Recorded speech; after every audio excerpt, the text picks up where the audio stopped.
Hello everyone, welcome to our AFS 442 webinar. We are Logan, Nina, Ashwin, Alicia, and Anika. The purpose of this webinar is to provide an opportunity to connect accurate historical information to the current racial climate we live in. To do so, we are using our knowledge based on the information learned throughout this course on the history of racism and anti-Blackness. Moreover, understanding the relationship between slavery, Reconstruction, and our current society through the facts and influential people that were presented. Overall, solidifying the opposition and fear white people have had and still have towards Black people.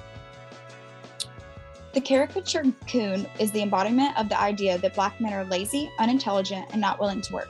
This term was given to slaves by their masters during slavery, regardless of the work ethic these slaves possessed, since it was always expected that they could do a better job. The name itself stems from the word raccoon, which is dehumanizing, as this just reiterates that Black people were seen and treated like animals. This caricature justified slavery, as white men would force these Black men to perform harder with their labor work, although they would work from dusk to dawn just to prove the point all they were good for is work. If not, they would receive punishment. The caricature Mammy is the embodiment of an older Black woman who was loyal to her master's family. Mammy was critiqued and typically in the master's house performing her duties.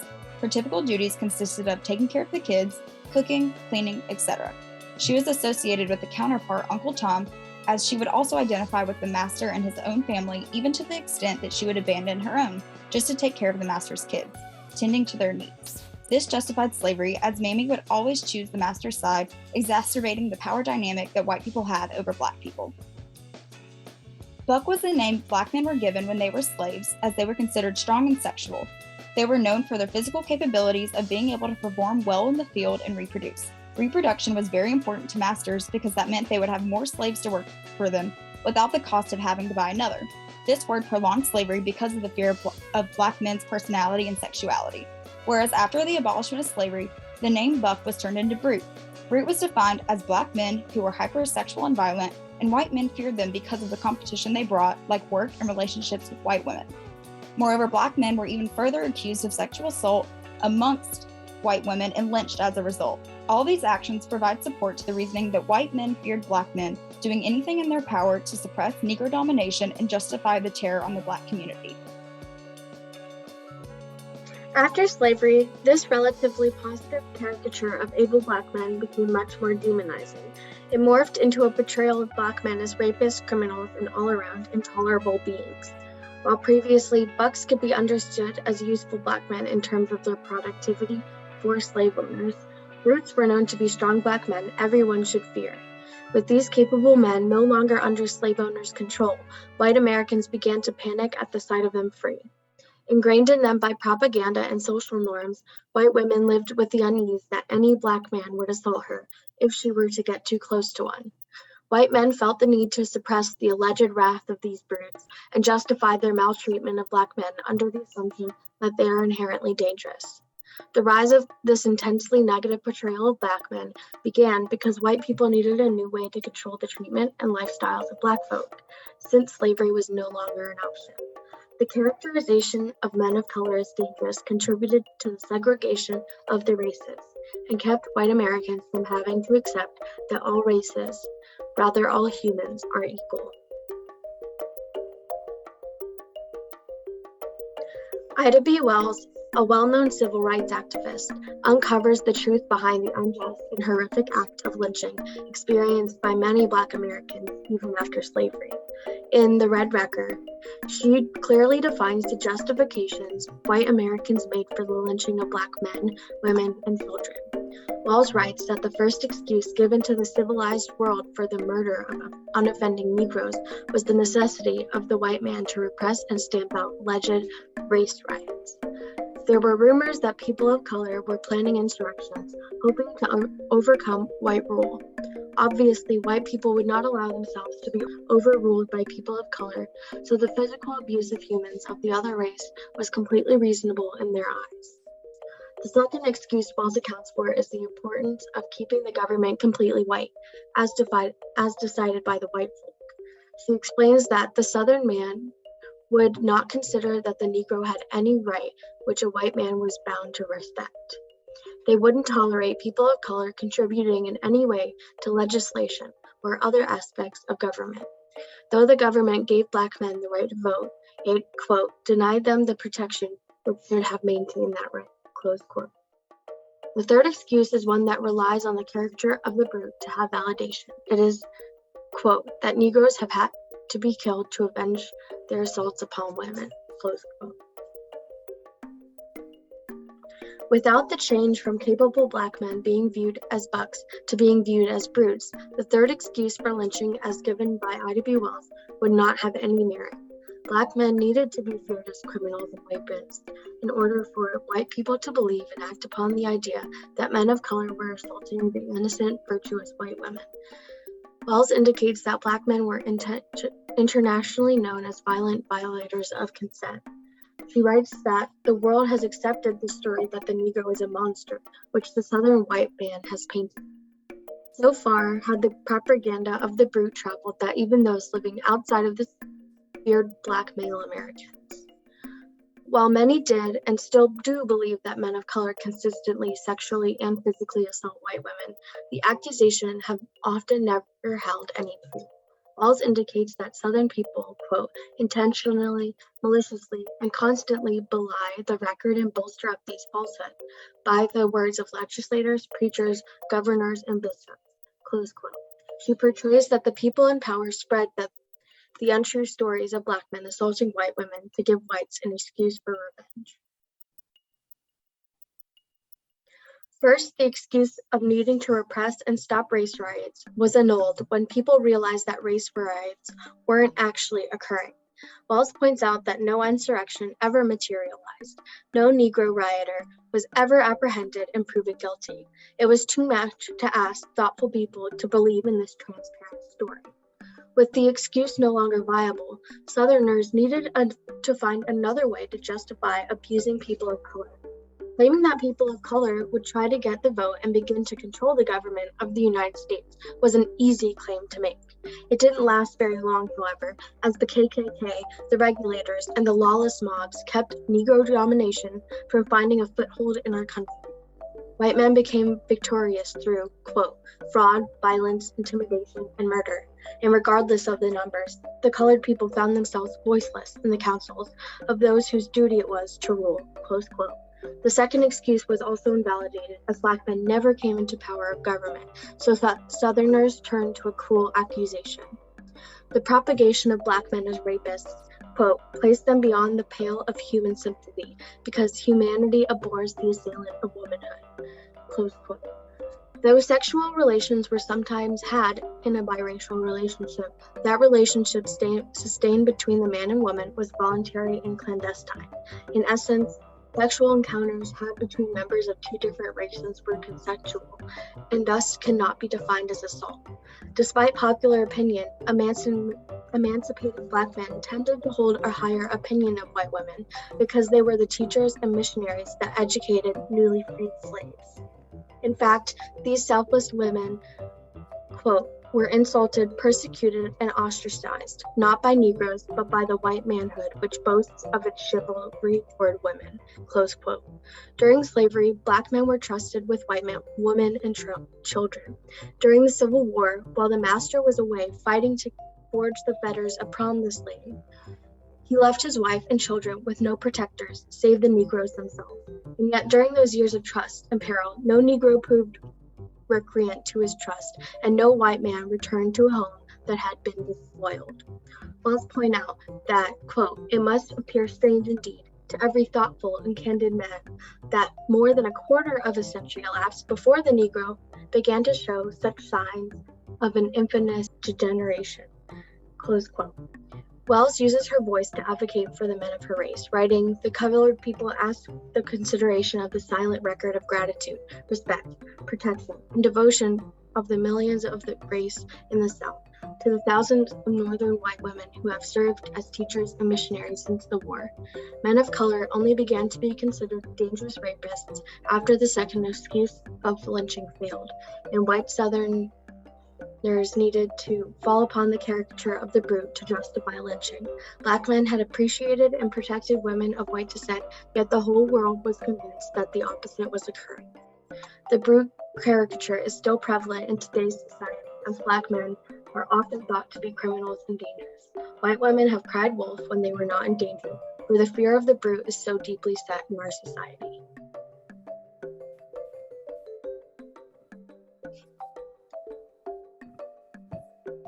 Okay, so the first lasting impact of The Birth of the Nation is that it normalized blackface due to its reach and popularity. It's one of the first major films of that time and is still watched today.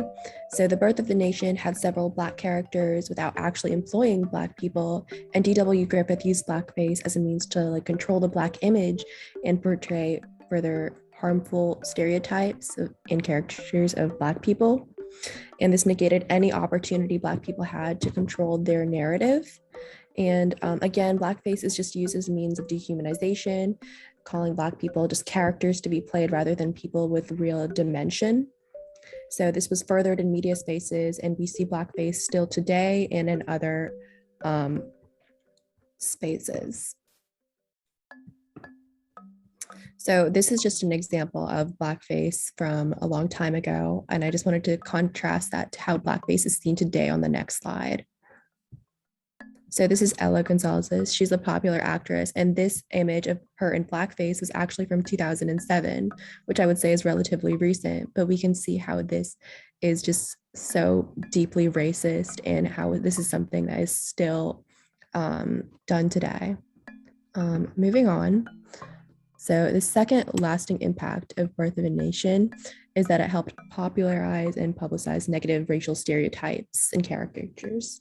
So in the film, we see Black people depicted as coons, brutes, mammies, etc. And although these were prevalent characters at the time, it had a much larger impact because they were essentially brought to life. And I believe, as someone said in class, for many white people, this was their first impression of Black people. So it really helped cement those and put those out into media space and cement them in history in a large way. So there's several scenes that stand out, from Black men being portrayed as coons in the South Carolina legislature to the Union Army being depicted as much more violent and savage, portraying the brute stereotype. And so seeing these examples, it's clear that bringing these characters to life was much more impactful because we can see how they really cemented these negative ideas in white people's minds. And then the third lasting impact of Birth of a Nation was that it perpetrated violence against Black people. And this relates back to our conversation about how lynching was justified as well.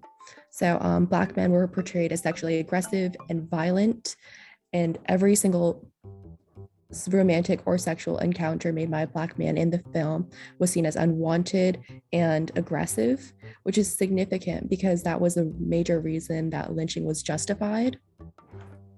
So, So sexually harassing and assaulting white women was one of the main justifications for lynching, and this film cements it in its portrayal of Black men. And furthermore, the portraying Black men as savages and power hungry was also significant, as it supports the fears of Black domination and the race riots that were, again, justifications for lynching. So seeing these come to life was significant, as it just confirmed white people's fears, because as of before, these were not justified and people weren't really seeing it, but with a film, a major piece of work, it helped support white people in the media industry.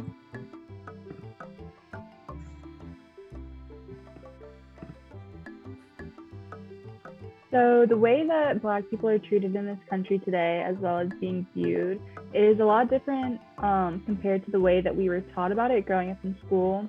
For example, when I was in grade school, all of my history teachers didn't really talk about slavery too much, and what that really looked like and how those enslaved people were treated.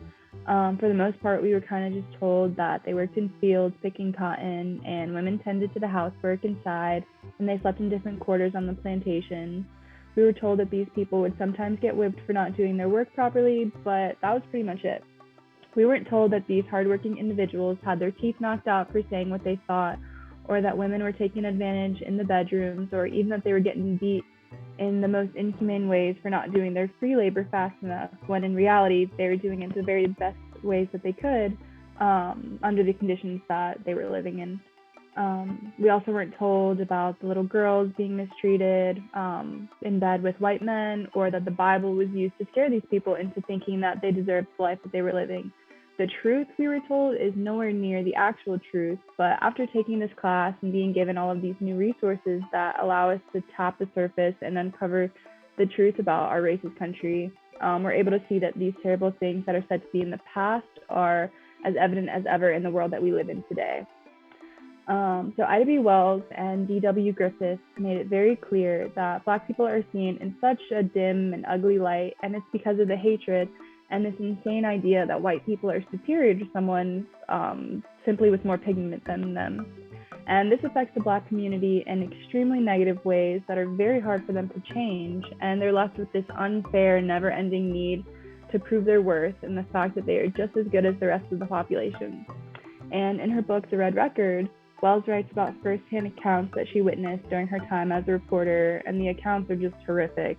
She talks about the unjust lynching of Black people, how messed up the justice system is, white supremacists taking matters into their own hands, and how police brutality was prevalent even back then in 1895. And all of these things are so relevant today and affect this community of people because they're not seen as humans. They get labeled with assumptions and stereotypes that have been around since the start. Logan mentioned a few of them, and right now I kind of want to focus on the Buck. So, like she said, he's seen as strong, which must mean he's violent, so he has to be feared by white people. And that makes him seen as dangerous and scary, and he's not suitable to be around white people since they're so threatening. And then this leads them to being murdered in the streets by men in uniforms that have the power to kill them with a gun, and they don't get in trouble for it. The list of victims are endless. Everyone's heard of Emmett Till, George Floyd, Tamir Rice, Breonna Taylor, Ahmaud Arbery, and the list of victims goes on and on. When it comes to the murdering of Black people, justice is almost never upheld. Instead, that we are told that these police feel threatened or that they were fearing for their lives, but over what? A drink and some Skittles that a 17-year-old is holding, a Black woman sleeping peacefully in her bed, a dollar bill that may or may not have been real. These are dumb excuses that are given to mask the fact that these people are racist and ignorant. Logan also mentioned the coon and explained that he's unintelligent and lazy. A coon is not a hard worker and tends to be illiterate. This stereotype affects Black people today when it comes to getting jobs and other opportunities that could help them professionally and financially. Black people are not unintelligent, but as we saw in the Birth of a Nation remake, very few Black people had access to educational materials and resources that would allow them to educate themselves and get ahead. Instead, white people withheld that knowledge from them in order to hold them back for as long as they could. It was rare for a Black person to know how to read, and when they did know how to, they had very limited access to books. We saw in the film that Nat was only allowed to read the books that were for his kind. Then we eventually saw how his knowledge and credibility was used against other Black people when it came to the Bible. He had to preach to his friends and other people that they must obey their masters and that the life that they were living was justified and they should keep doing it. All of these things were done in order to prevent Black people from getting a foot in the door and eventually achieving their life goals and aspirations. So today, when a Black person is turned away from a job or an opportunity, it's not because they're not the right fit for the job. It's simply because people do not want them to be equal and become successful. This stems from the idea of upholding white supremacy and the fear that Black people will be ahead of them. In the original Birth of a Nation by D.W. Griffith, we see some of these stereotypes, but they are portrayed by white actors dressed in blackface. This is extremely wrong for a number of reasons, but most importantly, blackface and the history of it allows our society to routinely imagine Black individuals as not fully human and puts unfair labels on them that prevent them from advancing in this country. All in all, as a country, we need to advocate for equality and educate the ignorant individuals that are affected by the mistreatment these ignorant individuals that are not affected by the mistreatment of people of color. We must become educated on the true history of this country in order to know why so many of these things are wrong and how we can work to better the lives of these people that are doing nothing but existing.